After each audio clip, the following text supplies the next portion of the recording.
हम मंसूर की गर्दन काट देते। हम जागे हुए आदमियों के साथ वही व्यवहार करते हैं जो पागलों की बस्ती में उस आदमी के साथ होगा जो पागल नहीं।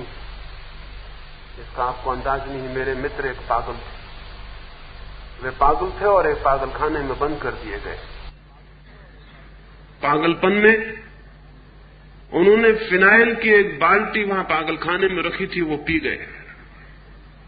उसके पी जाने से उनको कोई इतनी उल्टियां हुई, इतने दस्त लगे कि 15 दिन तक सारा शरीर रूपांतरित हो गया। उनकी सारी गर्मी जैसे शरीर से निकल गई और वो ठीक हो गए। लेकिन उन्हें 6 महीने के लिए पागल घर में भेजा गया था। वो ठीक हो गए। उन्होंने मुझसे कहा कि जब मैं पागल था तब, और जब मैं ठीक हो गया उस पागलपन में और 3 महीने तक ठीक होकर पागल घर में रहा, तब जो मैंने पीड़ा अनुभव की उसका हिसाब लगाना बहुत मुश्किल। जब तक मैं पागल था तब तक कोई कठिनाई न थी, क्योंकि और भी सब मेरे जैसे लोग थे। जब मैं ठीक हो गया तब मुझे लगा कि मैं कहां हूं, क्योंकि मैं सो रहा हूं और 2 आदमी मेरी छाती पे सवार हो गए। मैं चल रहा हूं और कोई मुझे धक्के मार रहा है। इस सब का मुझे कुछ भी पता नहीं चला था, क्योंकि मैं भी पागल था। मुझे ये भी पता नहीं चला था कि ये लोग पागल हैं जब तक मैं पागल था। जब मैं पागल न रहा तो मुझे पता चला कि सारे लोग पागल हैं।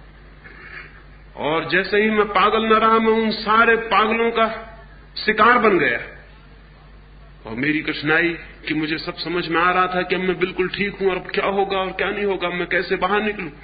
और अगर मैं चिल्ला के कहता था कि मैं पागल नहीं हूं, तो सभी पागल यही चिल्ला के कहते हैं कि हम पागल नहीं। कोई डॉक्टर मानने को राजी नहीं था। हमारे चारों तरफ सोए हुए लोगों की भीड़ है, और इसलिए हमें पता नहीं चलता कि हम सोए हुए आदमी और जागे हुए आदमी के साथ हम जल्दी से हत्या कर देते हैं, क्योंकि वो आदमी हमें बहुत कष्टपूर्ण मालूम होने लगता है, बहुत डिस्टर्बिंग, बहुत विघ्नकारक मालूम होने लगता है। एक अंग्रेज विद्वान केनेथ वाकर ने एक किताब लिखी है, और उस किताब को एक फकीर गुरजीएफ को समर्पित किया है। समर्पण में, डेडिकेशन में उसने जो शब्द लिखे हैं वो बड़े अद्भुत हैं। उसने डेडिकेशन में, समर्पण में लिखा है, to George Gurdjieff the disturber of my sleep. मेरी नींद तोड़ने वाले जॉर्ज गुरजीएफ को समर्पित।